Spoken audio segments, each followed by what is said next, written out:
আপনি এক কাজ করেন, আপনি উল্টো দিকে ঘুরে বসেন। খবরদার আমার দিকে তাকাবে না কিন্তু। আমি, আচ্ছা ঠিক আছে, তাকাবো না। অল্প সময় পর, সুভা, এই যে শুনছেন? আমি, কি হয়ে গেছে? সুভা, না একটু হেল্প করেন তো, আমার ব্লাউজের পিছনের হুকটা খুলে দেন না প্লিজ। আমি সুভা, তো এখানে অন্য কেউ কি আছে? আপনাকেই বলছি। আসতে যাচ্ছি। অনেক অপেক্ষার প্রহর গুণে কিছু সময় আগে কাজী সাহেব আমার বিয়ের কার্যক্রম শেষ করলেন। এই মুহূর্ত থেকে শুভা আমার, আর কোনো বাধা নেই। ভাবতেই ভালো লাগছে। যাই হোক, সবকিছু ঠিক ছিল, কিন্তু হঠাৎ ঝামেলা হয়ে গেল। পরে জানতে পারলাম ছেলে পক্ষের মানে আমাদের কিছু লোক ঝামেলা করছে। মাংসে ঝাল বেশি হয়েছে, তাই তারা খাবে না। এই কথা শুনে তো আমি লজ্জায় শেষ। এত ছোট মনের পরিচয় দিলাম আমরা। আব্বু উঠে ঝামেলা সমাধান করার চেষ্টা করছে। সব ঠিক করে এখন বিদায় বেলা। এখন আর কি, ওই তো কান্না শুরু হয়ে গেল। যদিও আমার এইগুলো ভালো লাগে না, তবুও অনুভব করলাম এটা অনেক কষ্টের একটি মুহূর্ত। বিদায় শেষে গাড়ি ছুটল আমাদের বাড়ির উদ্দেশ্যে। এক বড় ভাই ড্রাইভিং করছে, পিছনে আমি আর শুভা। শুভা এখনো মন খারাপ করে বসে আছে, তাই শুভার হাতের ওপর আমার হাত রেখে ইশারা করলাম, আমি তো আছি। গাড়ির গ্লাস নামিয়ে দিলাম যাতে শুভা একটু ফ্রেশ বাতাস পেতে পারে। বাসায় পৌঁছে সব নীতি নিয়ম মেনে তা নিশা শুভাকে আমার ঘরে নিয়ে গেল। এখন আমার রুমে ঢুকার পালা। কেমন যেন নার্ভাস লাগছে। এই প্রথম নিজের রুমে ঢুকতে ভয় করছে। ঘরে ঢুকে দেখি শুভা বসে আছে। আমি সালাম দিলাম, শুভা শুধু মাথা ঝাঁকালো। আমি কাছে গিয়ে মুখের ওপরে থাকা কাপড় উঠিয়ে দিলাম। দেখি কান্না করছে। শুভা এমনি সুন্দরী, কিন্তু আজ একটু বেশিই মায়াবী লাগছে। আর সেই চোখ, যে চোখের দিকে তাকিয়ে সারা জীবন পার করা যায়, সেই চোখ থেকে বিন্দু বিন্দু জল গড়িয়ে পড়ছে, আর লাইটের আলোয় জলগুলো ঝিকমিক করছে। এই সৌন্দর্য উপভোগ করতে করতে ভুলেই গেছি যে এখন শুভাকে সান্ত্বনা দেওয়া উচিত। আমি উঠে গিয়ে, আমি হুমায়রা আপার জন্য এনেছিলাম, এই বলে শুভার হাতে একটা কাঠের বাক্স ধরিয়ে দিলাম। আমার মুখে হুমায়রা নাম শুনে আমার দিকে তাকিয়ে বাক্সটা হাতে নিয়ে খুলল। সাথে সাথে বাক্স থেকে ঝাঁকে ঝাঁকে জোনাকি বের হয়ে সারা ঘরময় ছড়িয়ে গেল। মনে হচ্ছিল আমাদের ঘরটা একটা আকাশ, আর জোনাকিরা তারার ফুল ফুটিয়েছে। কান্না থামিয়ে শুভা অবাক হয়ে আমাকে জিজ্ঞেস করলে, আপনি এত পাগল কেন? আমি, আপনার এই হাসিটা দেখার জন্য পৃথিবীর সব পাগলামি করতে রাজি। শুভা, হয়েছে, আর পাগলামি করতে হবে না। এখন আমাদের 2 রাকাত নামাজ আদায় করতে হবে। আমি, তাই নাকি? কই, আমি তো জানতাম না। শুভা, চলেন। কিছু না জেনেই বাসর ঘরে ঢুকে গেছেন। নামাজ আদায় করে খাটে এসে বসলাম। শুভা, আচ্ছা শুনেন, আর কিছু সময় পরেই তো ফজরের আজান দেবে, তো আজকে আর ঘুমাবো না, চলেন আজকে গল্প করে কাটাই। আমি, আচ্ছা ঠিক আছে, কিন্তু শুধু কি গল্পই করব, আর কিছু করব না? শুভা, কেন, আর কি করব? আজ শুধু গল্পই করব। শুভা খাটের মাঝে বসে আছে, আর আমি খাটের এক কোনায় বসে আছি। শুভা, আপনি কি আমার উপরে এগে আছেন? আমি, সত্যি বলবো না মিথ্যে বলবো? শুভা, সত্যি। আমি, সত্যি বলতে ওই আপনার কলেজের ঘটনার উপর একটু অভিমান ছিল, কিন্তু আপনার মায়াভরা মুখটা দেখে সব রাগ অভিমান পালিয়ে গেছে। শুভা, ও তাহলে সত্যি যদি রাগ নেই আমার উপর, তো আমি আপনার প্রিয়তমা নই? আমি, মানে কি সব উল্টাপাল্টা বলছেন, কিছুই বুঝলেন না। শুভা, যদি আমি আপনার প্রিয়তমা হতাম আর আমার উপর রাগ না থাকতো, তাহলে তো এত দূরে বসে থাকতেন না, আর আমাকে আপনি করেও বলতেন না, কারণ আপনি বলেছিলেন আপনার প্রিয়তমাকে তুমি করে বলতেই পছন্দ করেন। আমি, ও এই কথা, আচ্ছা sorry sorry sorry sorry sorry. আমি উঠে গিয়ে আরও একটি বক্স এগিয়ে দিয়ে শুভার পাশে গিয়ে বসলাম। শুভা, বাবা, এত উপহার পেলে তো আমি হার্ট অ্যাটাক করব। আমি, কেন, তোমার পছন্দ হয়নি? শুভা, পছন্দ হবে না কেন, আপনি যা দেবেন তাই পছন্দ হবে। শুভা, প্যাকেট খুলে দেখতে পেল একটা কাগজে বড় করে লেখা আই লাভ ইউ। শুভা লজ্জায় লাল হয়ে গেছে। প্যাকেটে আরও ছিল তাজা কদম ফুল, একটি হীরের আংটি, একটি কাঁচের তাজমহল। আমি, পছন্দ হয়েছে? শুভা, অনেক, সব থেকে বেশি কদম ফুলগুলো পছন্দ হয়েছে। আমি, শুধু আপনার জন্য অনেক কষ্ট করে সংগ্রহ করেছি। আর আংটি পছন্দ হয়নি? আমি নিজে ডিজাইন পছন্দ করেছি। শুভা, অনেক অনেক পছন্দ হয়েছে, কিন্তু এত টাকা খরচ করার কি খুব দরকার ছিল? আমি, কেন দরকার থাকবে না, আমি চাই আমার প্রিয়তমাকে সুন্দর লাগুক, এটা কি অপরাধ? শুভা কিছু বলল না। আমি, শুভা, সত্যি করে একটা কথা বলবে? শুভা, জি বলেন, কি জানতে চান? আমি, তোমার কি মন খারাপ? শুভা, না না, তেমন কিছু না। জানেন, আমি কখনো আব্বুকে কাঁদতে দেখি নাই, কিন্তু আজ প্রথম কাঁদতে দেখেছি। একজন মেয়ের কাছে এটা অনেক কষ্টের। কথা বলতে বলতে শুভা আমার এক হাত শুভার 2 হাত দিয়ে শক্ত করে ধরে রেখেছে। আমি, হুমায়লা, আমি অনেক স্বার্থপর, তাই না? আমি সবসময় নিজের কথা ভেবেছি, কখনো তোমার কথা ভেবে দেখিনি। আমি ভেবেছি তোমাকে নতুন ফ্যামিলি দেব, নতুন বেড, নতুন কম্পিউটার দেব, কিন্তু কখনো ভেবে দেখিনি তুমি তোমার ফ্যামিলি, তোমার কম্পিউটার, এমনকি তোমার বেডরুম পর্যন্ত ছেড়ে চলে এসেছো কেন? শুধু আমার জন্য। সুভা, আমাদের জন্য। এতে মন খারাপ করার কি আছে? আমি শুধু আপনার জন্য আসিনি, আমাদের জন্য এসেছি। হুমায়রা, আমি জানি তুমি অনেক জ্ঞানী একজন মেয়ে। আমি তোমাকে কখনোই আমার বাবা মায়ের সেবা করতে বলবো না, কিন্তু আমি এই অনুরোধ করব, তুমি এমন কিছু করবে না যার জন্য আমার বাবা মায়ের মনে কষ্ট লাগে। সুভা, আমি আমার নিজের বাবা মাকে রেখে চলে এসে নতুন বাবা মা পেয়েছি, তাদের সেবা না করে আমি কিভাবে থাকব?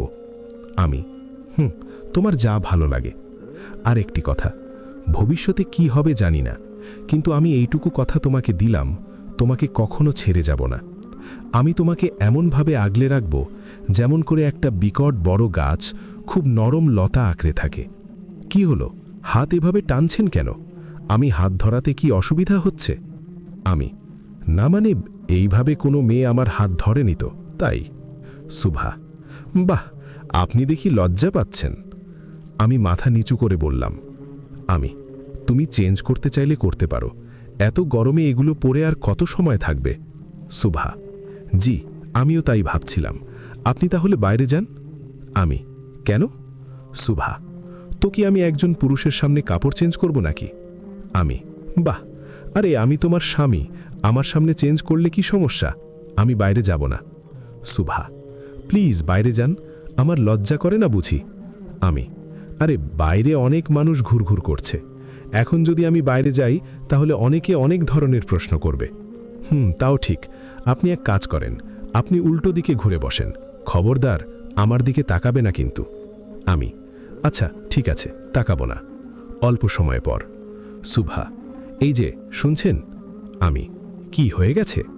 সুভা, না একটু হেল্প করেন তো, আমার ব্লাউজের পিছনের হুকটা খুলে দেন না প্লিজ। সুভা, তো এখানে অন্য কেউ কি আছে? আপনাকেই বলছি, কিন্তু চোখ বন্ধ করে। মানে? চোখ বন্ধ করে কিভাবে সম্ভব? আমি পারবো না। সুভা, আপনাকে পারতেই হবে। ও আল্লাহ, আরও যে কত কি দেখতে হবে। সুভা, কত কি দেখতে হবে মানে? আপনি কি দেখেছেন? আমি তো এখনো কাপড়ই খুলি নাই। আরে ওটা কথার কথা। সুভা, আচ্ছা ঠিক আছে, আপনি আগে হুকটা খুলুন, হুক খুলে আবার উল্টো দিকে ঘুরে তাকাবেন, ঠিক আছে? ঠিক আছে। কিছু সময় পর। সুভা, হ্যাঁ হয়ে গেছে, এবার তাকাতে পারেন। চেয়ে দেখি আকাশী রঙের শাড়ি পরেছে, অনেক সুন্দর দেখাচ্ছে, তাই চেয়ে আছি। সুভা, আচ্ছা এভাবে চেয়ে আছেন কেন? এর আগে কি মেয়ে মানুষ দেখেন নাই? আবার মাথা নিচু করে নিলাম। সুভা, আপনি তো দেখি মেয়ে মানুষের মতো লজ্জা পান। আরে আমার দিকে তাকান, আপনি আপনার স্ত্রীর দিকে তাকাবেন না তো কার দিকে তাকাবেন? তবে আমি ছাড়া অন্য কোনো মেয়ের দিকে তাকালে চোখ উগরে নিব। হুমায়রা, একটি কথা বলি, রাগ করবেন না তো? সুভা, আমার কাছে অনুমতি নেয়ার কি আছে, আমি পুরোপুরি আপনারই।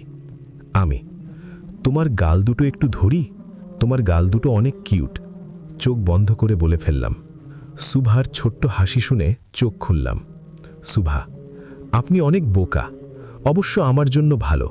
বোকা হাজব্যান্ডগুলো স্ত্রীকে অনেক ভালোবাসে। আমি আপনার স্ত্রী, আমি পুরোটাই আপনার, আপনার যা খুশি তাই করতে পারেন। জি, আমি সত্যি অনেক বোকা। গাল দুটো ধরে। সুভা, কি হলো? আরে এত শক্ত করে গাল ধরে?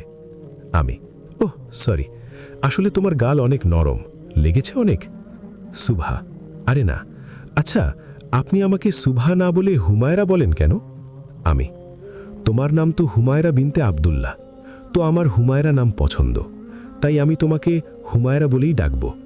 হুমায়রা বললে কি তোমার খারাপ লাগে? সুভা, আরে না, খারাপ লাগবে কেন? আমার অনেক ভালো লাগে আপনার মুখে হুমায়রা শুনতে। আচ্ছা, আমরা শুধু গল্পই করব না অন্য কিছু করব? সুভা, আর কি করব? লজ্জা পেয়ে। এর মধ্যে ফজরের আজান হয়ে গেল। সুবাহা, শুধু গল্প করব না, নামাজও পড়ব। চলেন, অজু আছে? অজু তো আছে, কিন্তু এত তাড়াতাড়ি রাত শেষ হয়ে গেল কিভাবে? আমার মনে হয় কি জানো, আজানটা মনে হয় তাড়াতাড়ি দিছে। সুবাহা, ঘড়ির দিকে তাকিয়ে দেখুন 5টা বাজে, আজান ঠিক সময় দিছে, যান মসজিদে যান। আমি আজ যদি মসজিদে যাই তাহলে তো সবার প্রশ্নের উত্তর দিতে দিতে শেষ হব, কারণ আমি শুধু ঈদের দিন ফজরের নামাজ পড়তে যাই, আর আমি যদি বিয়ের দিন ফজরের নামাজ পড়তে যাই তাহলে তো ঝামেলা হয়ে যাবে। আজকে বাসায় পড়ি প্লিজ। সুবাহা, আচ্ছা ঠিক আছে, চলেন। নামাজ আদায় করে আমি বিছানায় বসলাম। সুবাহা, কি হলো, আবার বিছানায় কেন? বাইরে যান, সবার সঙ্গে দেখা করেন।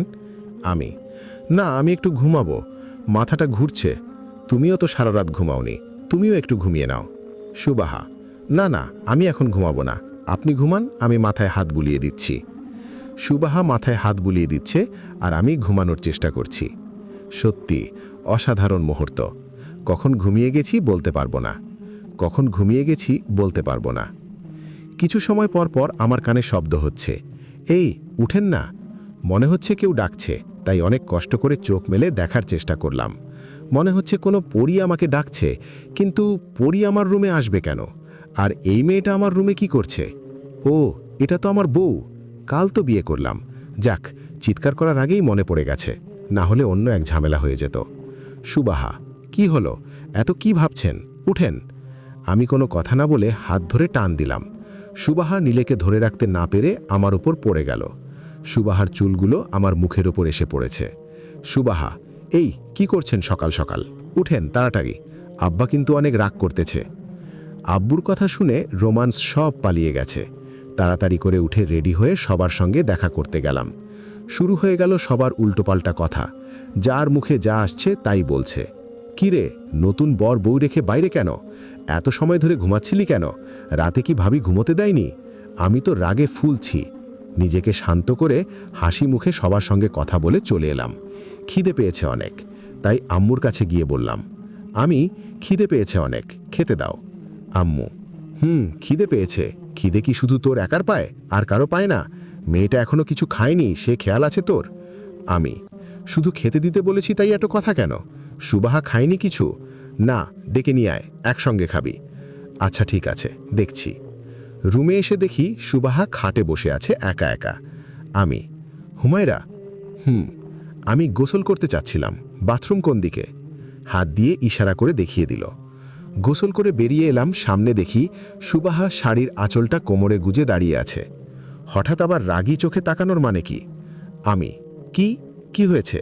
সুবাহা, কি হবে, গোসল করে মাথা মুছেননি কেন? আমি, না মাথা মুছেছি তো। সুবাহা, তাহলে মাথায় পানি কেন? এই দিকে আসেন, আমি ভালো করে মাথা মুছে দিচ্ছি। সুবাহা মাথায় হাত বুলিয়ে দিচ্ছে আর আমি ঘুমানোর চেষ্টা করছি, যেন আমি ছোট বাচ্চা। তারপর খেতে গেলাম। খাওয়ার কি বলবো, এত কি মানুষ খেতে পারে? যাই হোক, খেয়ে রুমে এসে খাটে বসে আছি। এমন সময় আরিফ আর নিশি এলো। ওদের সঙ্গে অনেক গল্প করলাম, অনেক ভালো লাগলো। ওরা চলে যাওয়ার পর হঠাৎ আমার হাত সুবাহার শরীরে লাগলো। সুবাহার শরীর অনেক গরম অনুভব হলো। কপালে হাত দিয়ে দেখি অনেক জ্বর। আরে, তোমার শরীর তো জ্বরে পুড়ে যাচ্ছে। সুবাহা, আরে না, আমি ঠিক আছি। আমি, না তুমি ঠিক নেই, তুমি ঘুমাও, কাল রাতে একটুও ঘুমাওনি, এখন ঘুমিয়ে পড়ো। সুবাহা, ঠিক আছে, এক শর্তে। আমি, কি মাথা টিপে দিতে হবে? কোনো অসুবিধা নেই, বান্দা হাজির। সুবাহা, না মাথা টিপে দিতে হবে না, গান শোনাতে হবে। আমি, কি?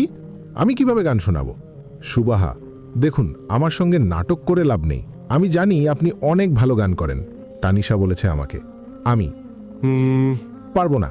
সুবাহা, তাহলে আমিও ঘুমোবো না। আমি, আচ্ছা ঠিক আছে, শুয়ে পড়ো। সুবাহা আমার পাশে এসে শুয়ে পড়ল। আমি বসে আছি। সুবাহা, কি হলো, গান কোথায়? আমি, বলছি। কোনো এক বাদলা দিনে আমি তোর ছাতা হব, রাজি তুই থাকলে পরে প্রণয়ের কথা কব। রিমঝিম বৃষ্টি ফোটায় দৃষ্টি রাখব ধরে, কাজলে লেপটে যাব দু চোখের মিষ্টি ঘরে। তুই যদি হোসরে আমার, আমি ঠিক তোরই হব, দঙ্কা বাতাস এলে আগলে রাখব ঠিকই। আমি তুই হাত মিলিয়ে হাঁটব চারিদিকে, শ্রাবণের অঝোর ধারায় আমি রোজ তোরই রব। আকাশের ধূম্র কালোয় যদি হারিয়ে যাস, চোখ জোড়া দেখিস খুলে আছি ঠিক তোরই পাশ। মেঘেদের ভেলায় চড়ে আমি তোর সাথেই যাব, রাজি তুই থাকলে পরে প্রণয়ের কথা কব। সুবাহা দেখি আমার দিকে চেয়ে আছে। আমি, কি হয়েছে, পছন্দ হয়নি? সুবাহা, বলেন কি, এই তো সুন্দর গান আমি কখনো শুনিনি, অসাধারণ। আমি, হয়েছে, আর পাম দিতে হবে না, এখন ঘুমাও, এইটাই তো কথা ছিল। সুবাহা, না মানে আসলে মাথাটা একটু ঘুরছে, তাই ঘুম ধরছে না।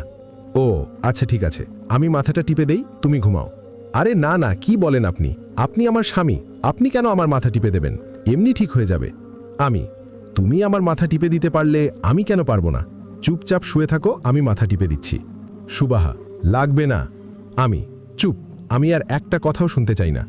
সুবাহা শুয়ে পড়ল, আমি মাথায় হাত বুলিয়ে দিচ্ছি। কিছু সময় পর দেখি সুবাহা ঘুমিয়ে পড়েছে, তাই আমিও ঘুমিয়ে পড়লাম। পরদিন আমাদের বাসায় চলে আসলাম। আমাদের বাসায় সুবাহা 2 দিন ছিল, কাল বাসায় চলে যাবে। আমি, হুমায়রা? সুবাহা, বলেন, শুনছি। আমি, বারান্দায় যাবে? সুবাহা, আপনি যান, আমি চা